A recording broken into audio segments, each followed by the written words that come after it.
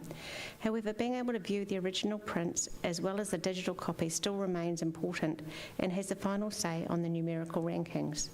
Those prints which most benefit from this are those which have crucial high tones, which are at risk of losing sharpness and subtle detail when displaying in the digital medium.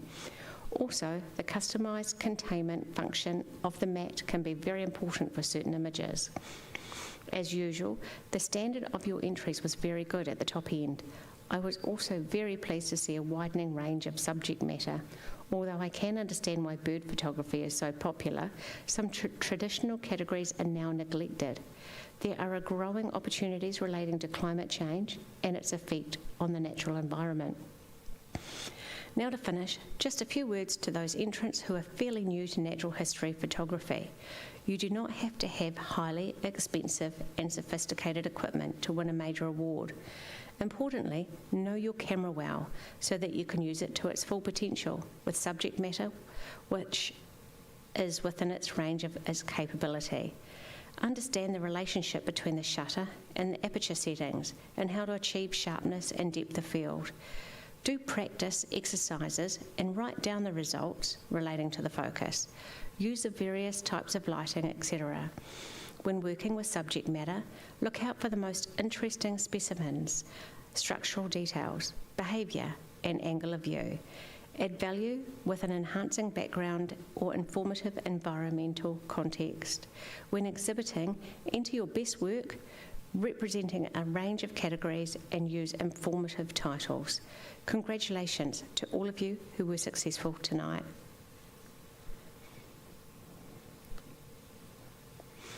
Yep.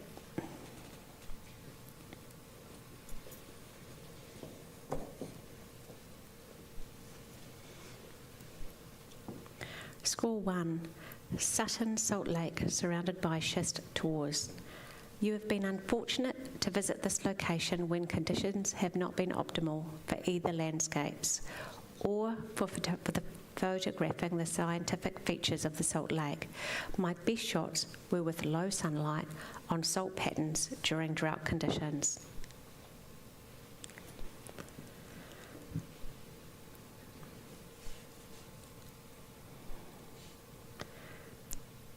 Hidden shrooms. Unfortunately, your composition is very busy and lacks an informative identification and generally does not reach the standard for acceptance. I am sure some of the experienced fungi workers in CPS will be very happy to put you on the right track to do better next time.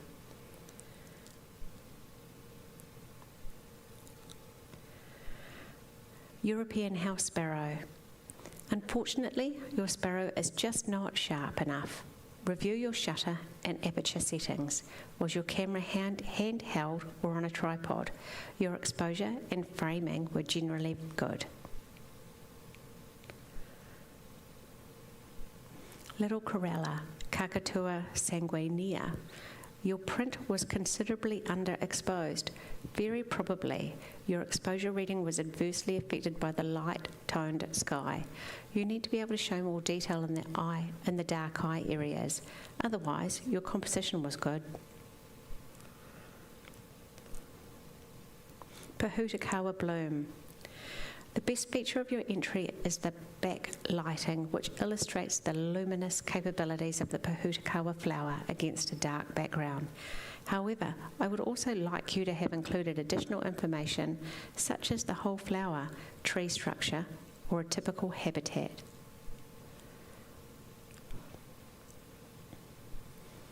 Muscovy duck and reflection. This study appears to have been taken more for pictorial reasons than for the natural history exhibition. I would have preferred to see the bird more enlarged with the reflection and displaying a wider, more informative habitat.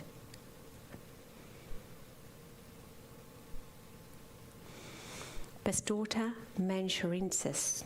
Although your pictorialism has had some appeal, you need to go further. In this natural history section, to make your study more scientifically informative, your present view may have value as at a background, but I would like to see an enlarged, sharp and close-up sampling of the species in the foreground.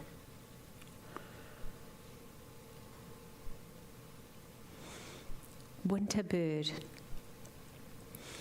While it is good to see you trialling up close-up capabilities of your camera, there are a number of aspects you need to improve on. Your focal point has been on the breast plumage, but depth of field has not extended to the all-important eyes and head. Another concern is that your sharp upward angle of the view has distorted the shape of the bird. A wider view may have portrayed more informative habitat information. Your title should include a more scientific identification. Mountain giant dragonfly, Europetala chilatoni mare kakapowai. I just needed to try that. I commend you for the work you put into the title's identification. However, you must also try to facilitate the identification process by achieving more clarity out in the field. This means having good focusing techniques, and in this case, capturing your subject against a plain background so that the translucency of the wings is easily seen.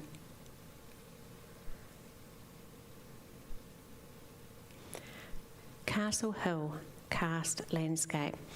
I feel you could have been more interactive in portraying the karst landscape and the dissolution process.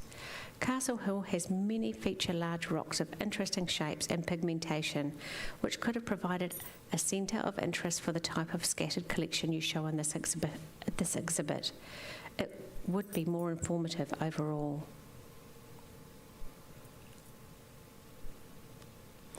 Eastern quoll, Dasarius viverninus. Your lighting has worked quite well in terms of bringing up head and eyes detail plus coat textures.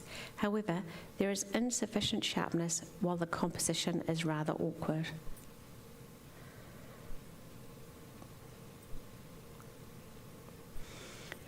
Antelope.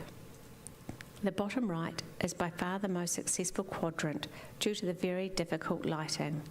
The eye on the left needs to be better lit, while showing the entire horns and ears would add more to the informative value.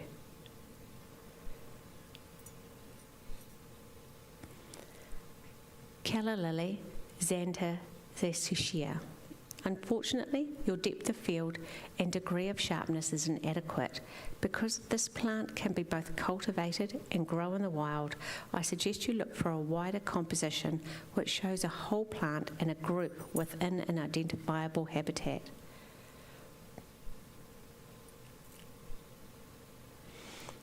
Takahe. Colour and sharpness are good, but you need to compose to include more of the body or zoom in closer so that the head and front plumage fill up more of the picture area. Press your shutter button when the bird is involved in some interesting behaviour or interaction with its habitat or fellow species. This will add value to your work.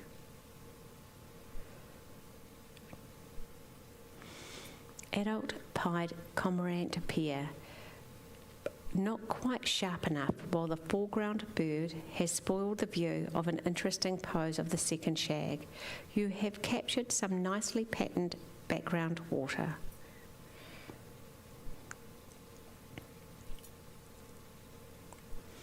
Kotare kingfisher with skink.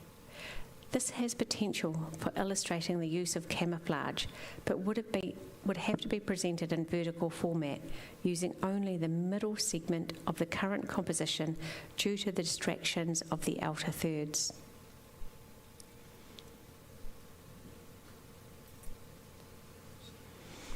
Australian crested grebe, Putakitiki. This capture of the grebe family interaction had the potential to be so much better. There is some unfortunate overlapping of the birds, and I would like to see more life in their eyes. This is an occasion where the ability of a camera to take multiple simultaneous exposures can snare that special key moment.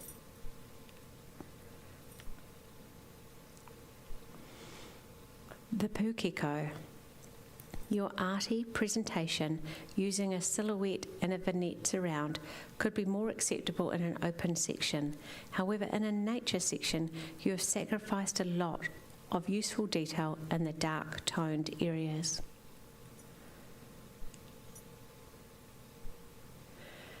Adult white fronted tern with newly fledged chick. Sterna striata Dunedin losteri.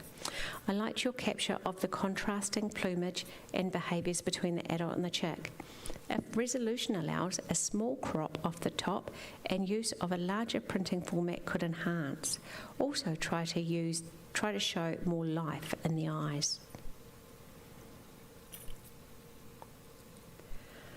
South Island robin, Petrorica australis and Mary Kakawai. I really liked your composition and very pleasing background. Unfortunately, the bird is not sharp enough and the overexposed twig on which it's perched needs to be toned down.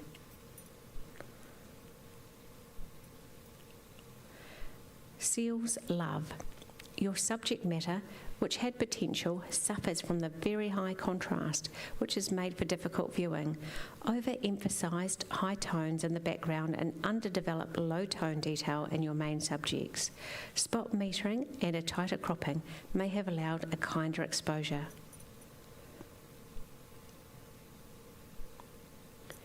Purpur, crown fern. The monochromatic approach can be helpful when photographing structure when there are colour distractions. However, in nature photography, the elimination of colour can have the consequence of losing much valuable information. Your work has arguably gained a certain artiness, which might help you in an open section. Another concern are the areas of the overblown highlight tones.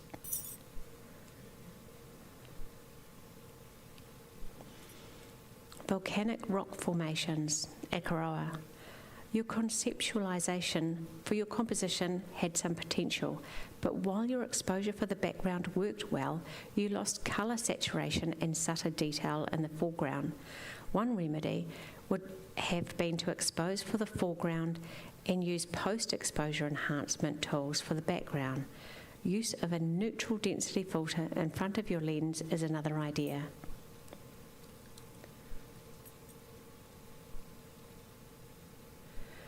Red deer, Cervus elaphus, Lugat Burn River Flat. First of the acceptances. I wonder whether this was entered by the exhibitor who produced the stag in the last month's open print competition. Each study offers different strengths and weaknesses. Although this study is more static, the excellent lighting shows up the structural details and coat texture very well. The habitat also comments on the effects of the fiordland weather.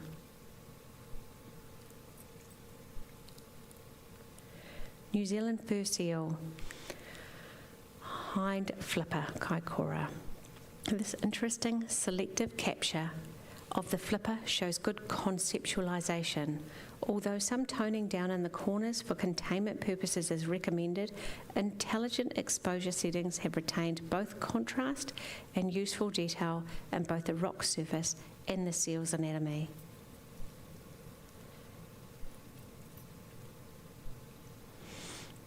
Galerina patagonica in greymouth.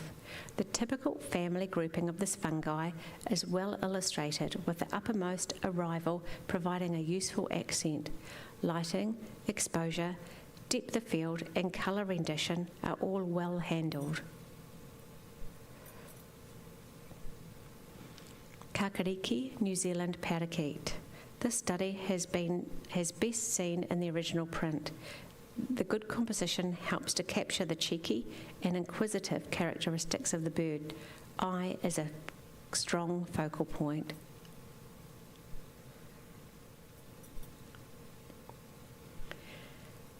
Australian pelicans on Penguin Island Sanctuary. This work had an informative title and mostly represented very good technical quality until it fell away somewhere at the far right. Although the information about the anatomy structure is fragmented, we are still derive an understanding of the nature of the pelican group behaviour and compare individual differences in the head area.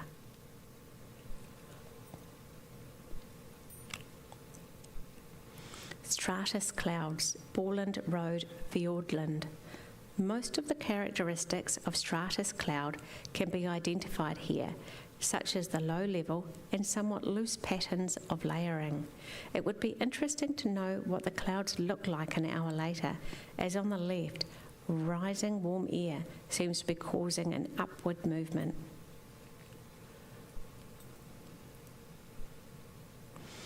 Favolotia colocera.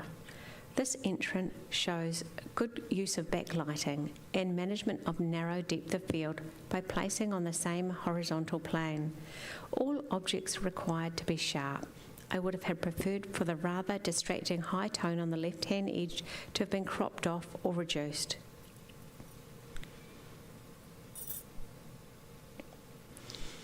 New Zealand female sea lion relieving an itch in the Catlins. The photographer has captured so well the moment that most humans and animals can really identify with. The colour, tonal and focal contrast all combine well together to allow the foreground advance and the background to retreat.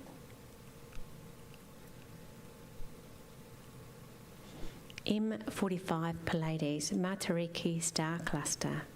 This may not be as visually spectacular as the two other astronomical studies seen earlier, but it has acquired considerable photojournalism value due to its special cultural significance and holiday celebrations, which started at dawn this morning, 14th of July 23. I have already viewed the cluster in the Dunedin sky and now appreciate this enlargement.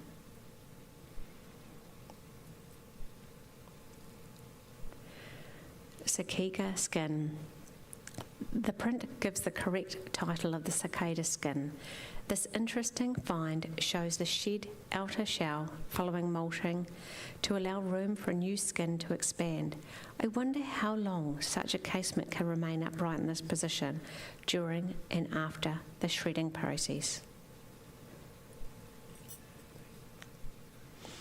White butterfly, Pieris rapae.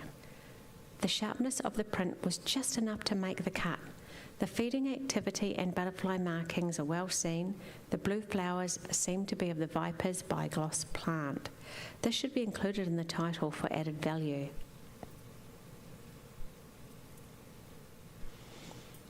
White-tailed deer, Utah. The strong, directional and reflected light coupled with the low angle of view show up well. The anatomical structure of the deer, the main subject would be enhanced if we could see more of the habitat, including possible food sources and other animal behaviours.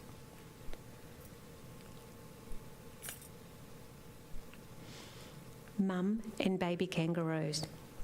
I like the way the furry textures of the kangaroo coats were portrayed and how the grass behind harmonised with it. The study left me curious about what stage the joey was at in its development, as it seems almost too big for the pouch. I understand they live in the pouch for 6 months before a transitional period of about 2 months. While they adapt to the outside world, they can remain close to their mothers for a long period after that.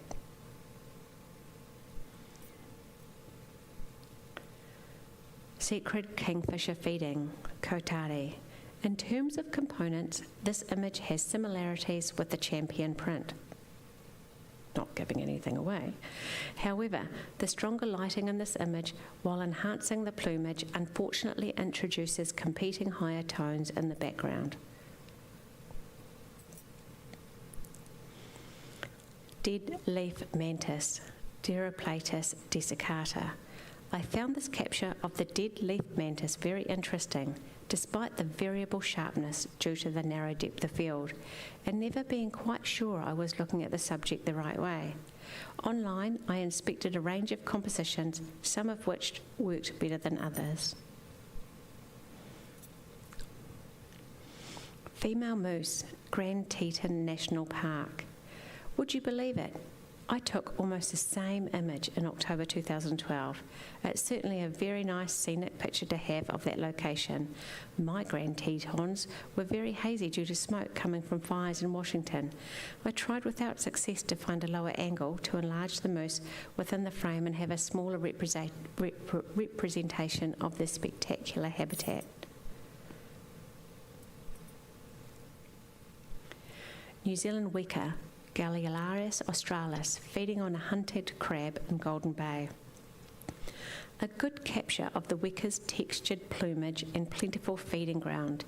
Entanglement of the bird's legs with the stick is not necessarily a weakness, as it could be adding to the storyline as to what had attracted the weka to that particular spot.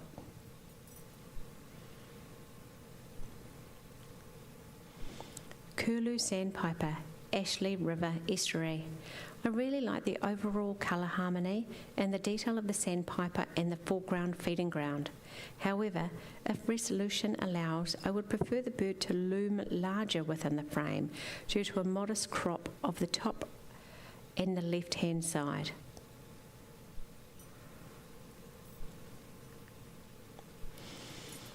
Naragugu Arthur's Past. This was a very pleasing close-up study of the robin. The differential focus works well, providing a sharply detailed eye area, well-textured plumage, and an out-of-focus, harmonious background. Score 4. Jumping spider, Phidippus regius. Although complete depth of field has not been achieved, there was enough sharpness in the main frontal features for the considerable magnification to be appreciated. The orange item is not a tongue, but a food source which will probably be liquefied for consumption. Blue duck, Theo, Hymenolamus malacrosha feeding pair. Interestingly, the study of the blue ducks grew on me.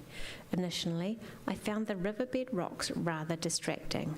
Later, I recognised the useful role of camouflage in imitating the shape and colours of the blue ducks. The teamwork of the pair is well illustrated in their food foraging efforts. Wind-blown Kotari. Your kingfisher certainly grabbed my attention with its protesting and bedraggled pose. Good lighting and exposure, sharp focus and minimalist composition all contribute to the impact. I wondered whether, at the time, it was possible to include disturbed cloud or water to depict wind. Alternatively, a crop off the top may have added to the impact. NGC 3372, Great Carina Nebula. The colours and patterns are quite spectacular and encourage further research. I like your choice of a circular inner mat. I wondered what equipment and magnification you were using.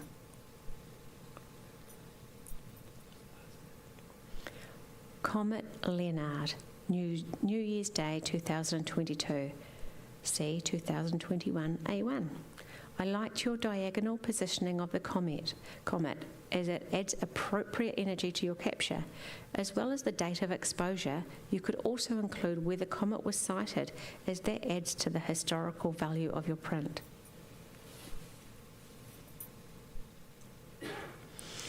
New Zealand white heron, Kotuku, Egrita alba modesta with prey. This close-up and somewhat brutal study of food gathering may well draw an even greater emotional response from you than those images involving the kingfisher and skink. However, within my role, the intellectual response is that this image very competently illustrates the predator-prey relationship and its underlying necessity.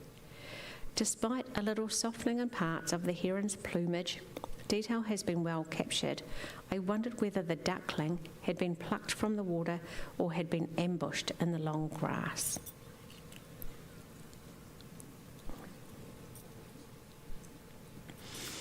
Score 5, High Grosebe, Juliate and Giliabrus, something, sorry, I forgot the rest. The strengths of this capture are the strong back and reflected light, which superbly show the luminosity, structure, textures and transient hues of the fungi. It is also interesting to see the two species growing so close to one another. The low angle of view offers the ground litter as an interesting secondary interest.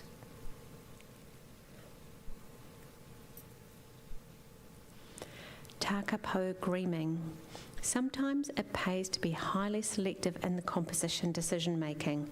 Here, we are not only treated to the close-up view of the strong markings of the head, but also the subtleties of the gannet's soft plumage textures and the delicate and minute way preening is being carried out, well conceptualised and executed.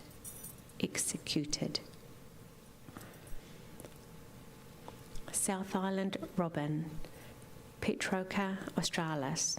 I loved the way the photographer has captured this typical and fleeting moment of pause and curiosity. The robin's alert eye and stance, as well as sharp plumage and habitat detail, all add value to the study.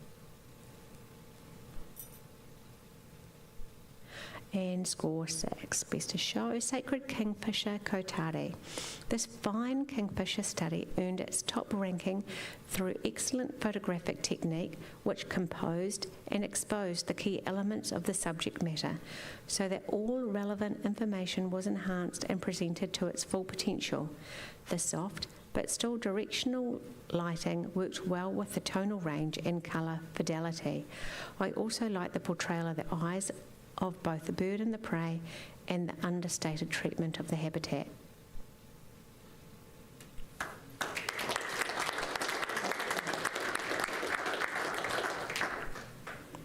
Is Diana here? Yep, she is. Diana, can we have you up, please? Yep, she's coming.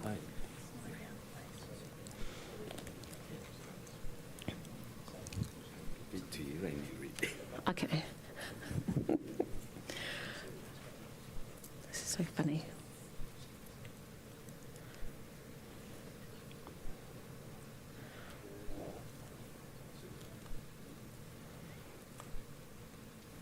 Thanks.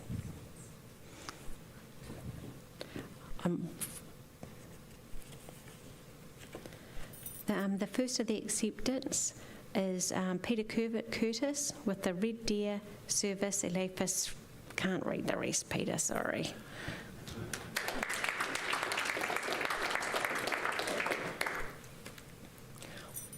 You say it. Second of the acceptance, Karen McConkey, New Zealand Fur Seal, the Hind Flipper in Kaikoura.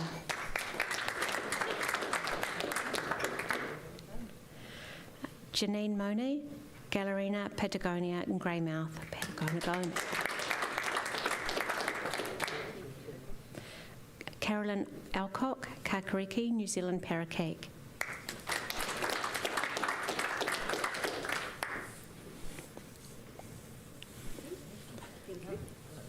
Karen, you can come back with your pelicans on Penguin Island Sanctuary.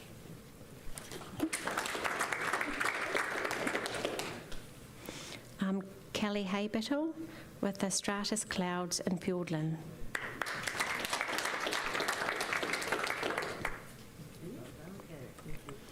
Hechan Kim for the Favolosia Kolakura.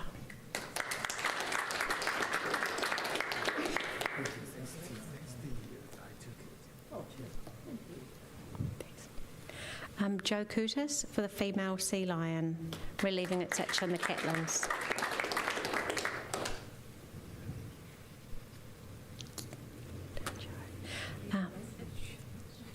So cute. And Mike for the Matariki Star Cluster.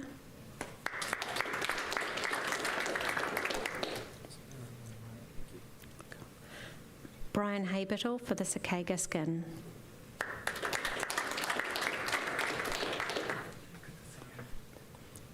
Neroli Keating, White Butterfly.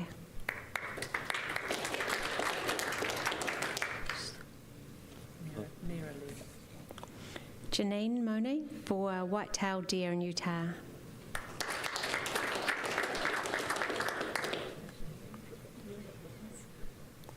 Anne Yuan for mum and baby kangaroo.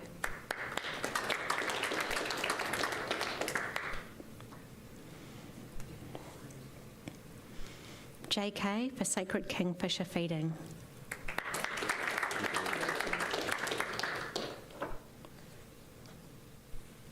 JK for dead leaf mantis.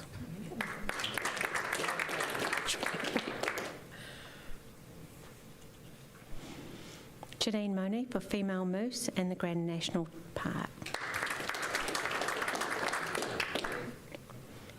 Joe Curtis for the weka feeding on the hunted crab in the Golden Bay.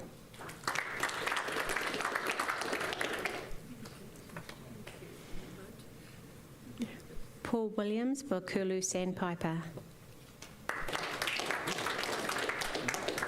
Yep. That's what it says.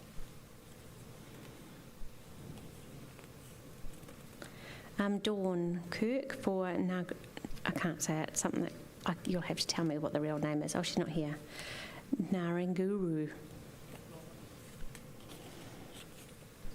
JK for the jumping spider.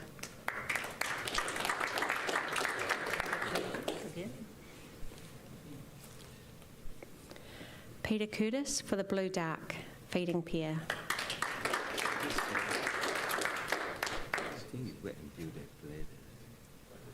Oh, right. He's waiting for me, though. Oh, yeah, he's waiting for me. Dawn Kirk for the wind-blown Kotari. Oh, she's not here. Sorry. And Mike for the Great Carina Nebula.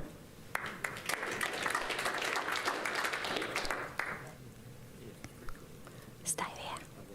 Okay. And Mike for the Comet New Year's Day. Sorry. Yeah. Peter Curtis for the white heron with prey.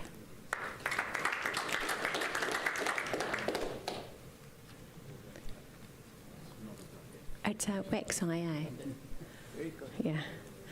John Ben for the high grow peep Julietta and something. Sorry, John.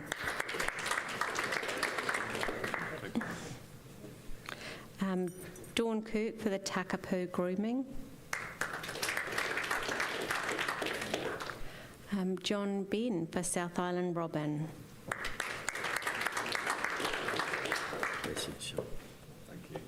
Oh yeah, and Best in Show, Carolyn Alcock for the Sacred Kingfisher Kotari.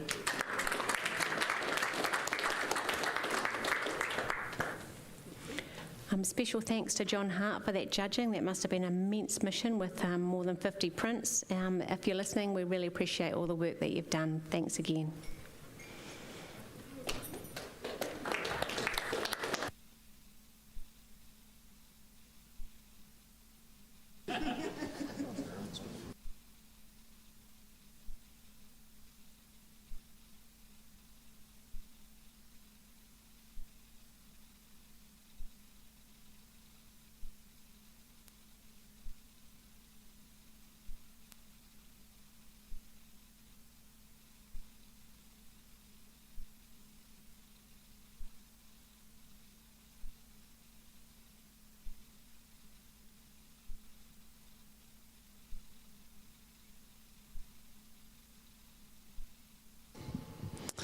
Thank you all very much. I very much enjoyed looking at the prints as well prior, so after we finish, before everyone takes one, you can also take an opportunity to look closer at the prints. Now, in terms of what is coming up, sorry, I have to take my glasses off to be able to read. Bloody age. Right, so next week, as spoken about as the creative circuit with Joe Curtis, what's also important tonight is, and to know about so that we don't lose a chance, is that next week, is it the week after? Anyway, the 16th is when the projected image number 8 is due in, and on the 30th of August, the natural history projected image number 3 is due in. And at the end of the month, we also have the MDC is due in, and that is the theme of repetition. Also, if you're looking ahead, we have on the 23rd of August, we have the competition critique and results for the print number 4. And we also have on the Wednesday the 30th, Stuart Cook is doing a session on pinhole photography, so that will also be rather interesting. So Brian has one message for us, so I'll get him to come on up and I'll give him this. Hi, I'm Brian, and it's just on behalf of Kelly. She took a whole bunch of videos last weekend at Laurie Thomas, so probably try and get an email address for Dropbox. We're just trying to put a bit of AV together, promoting the club and the Laurie Thomas, and we'd just like a few images, so we'll try and get that through. So if you were at the Laurie Thomas, we'd love to get a few images just to add to it to build the story up. Thank you. I'm assuming it was not. It's the Laurie Thomas workshop. Okay. Winter school. Sorry. Okay.